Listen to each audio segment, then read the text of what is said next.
नमस्कार, आदाब, सत श्री अकाल, जय भीम, जोहार। मेरा नाम है नवीन कुमार।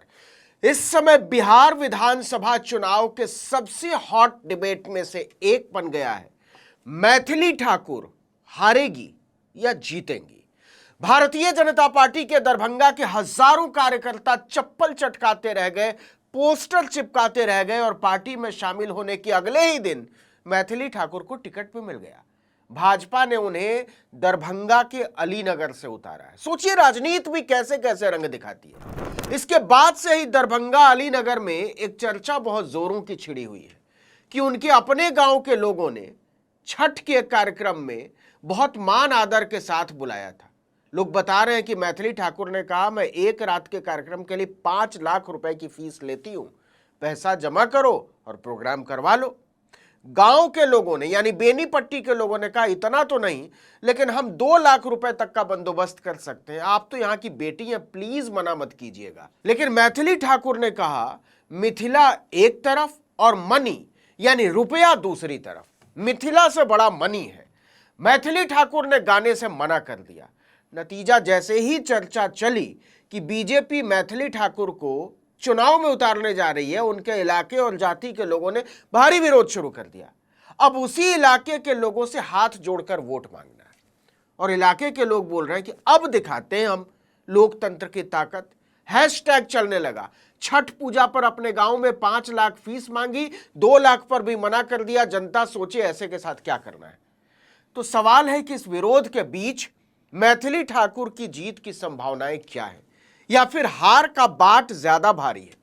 आगे बढ़ने से पहले एक बात समझ लीजिए, मैथिली ठाकुर पिछड़े वर्ग से नहीं आती है। बिहार में ठाकुर नाई लोग लिखते हैं, यूपी में राजपूत लिखते हैं, लेकिन मैथिली ठाकुर दोनों ही नहीं है, वो है ब्राह्मण।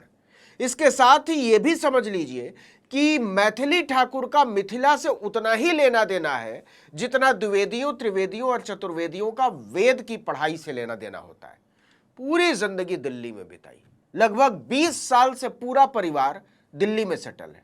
अपने गांव बेनीपट्टी आना जाना तक न के बराबर है।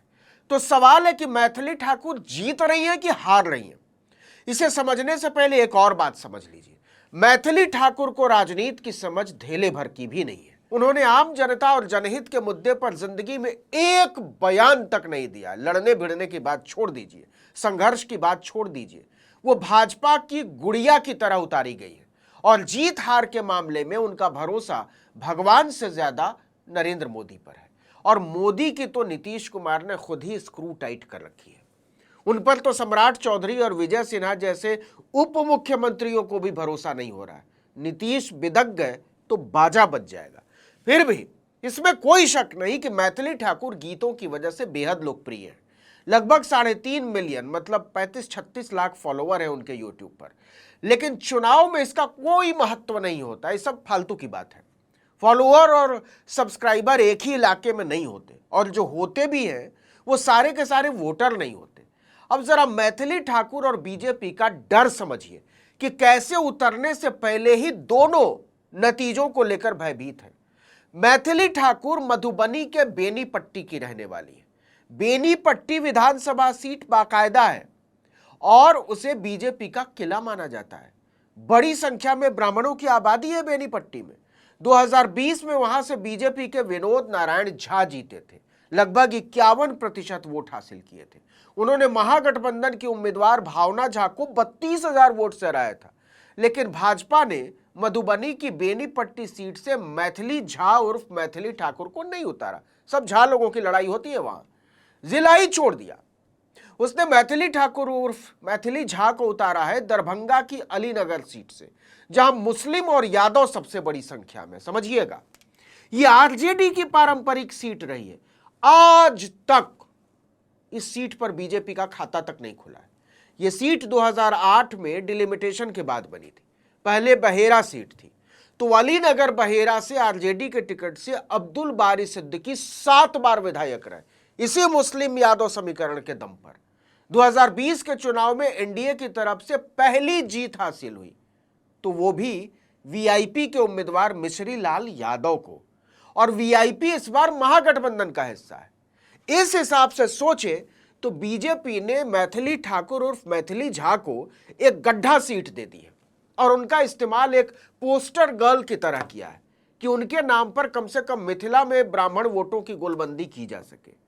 कोई भी राजनीतिक सूझबूझ वाला होता तो अलीनगर सीट से लड़ने को तैयार नहीं होता, वो भी तब जब मैथिली को बीजेपी से ज्यादा बीजेपी को मैथिली की जरूरत है।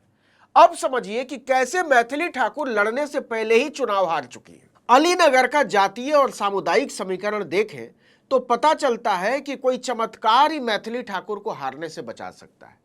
इस सीट पर मुसलमानों की आबादी 40% से भी कुछ ज्यादा ही है, लगभग 1.25 लाख।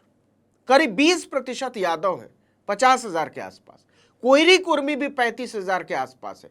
कुर्मी नीतीश कुमार का पारंपरिक वोटर है, लेकिन कोयरी वोट के साथ ऐसा नहीं है। दलित भी 30,000 के आसपास है और वो भी एक मुश्त किसी को नहीं मिलता।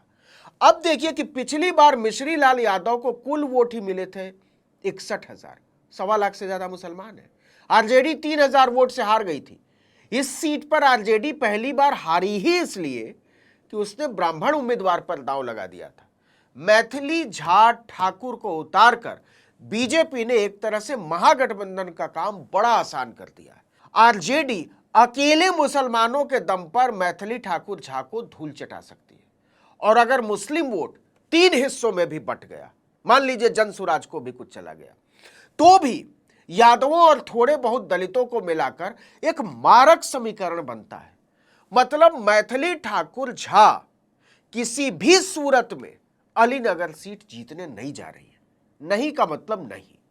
मैथिली ठाकुर ने एक निश्चित हार के लिए अपनी मेहनत से अर्जित प्रतिष्ठा को भाजपा के चरणों में न्यौछावर कर दिया है। मोदी चाह ले या अमित शाह, मैथिली ठाकुर झा नहीं जीतने जा रही है। उनकी अधिकतम लड़ाई ही एक सम्मानजनक हार की लड़ाई है।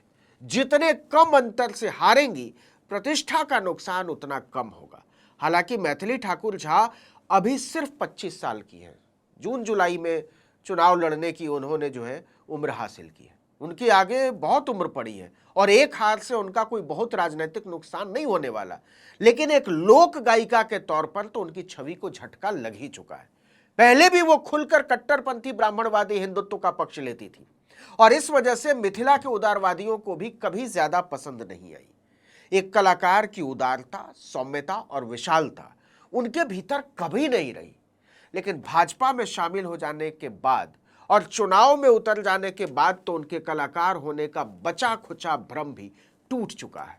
मैथिली ठाकुर झा को बीजेपी ने जिस तरह से मोहरा बनाया है, उसमें वो केवल नतीजों का इंतजार कर सकती है, जिस पर उनके खुश होने की उम्मीद लगभग शून्य है। इस वीडियो में इतना ही, लेकिन अगर आपने आर्टिकल 19 इंडिया को अब तक सब्सक्राइब नहीं किया तो फौरन कर लीजिए, बेल आइकॉन दबाइए, घंटी जैसी आकृति लाइक कीजिए और कमेंट करके बताइए हमारा वीडियो आपको कैसा लगा। हमारा ट्विटर हैंडल है article19_India और मेरा ट्विटर हैंडल है नवीन जर्नलिस्ट। नमस्कार।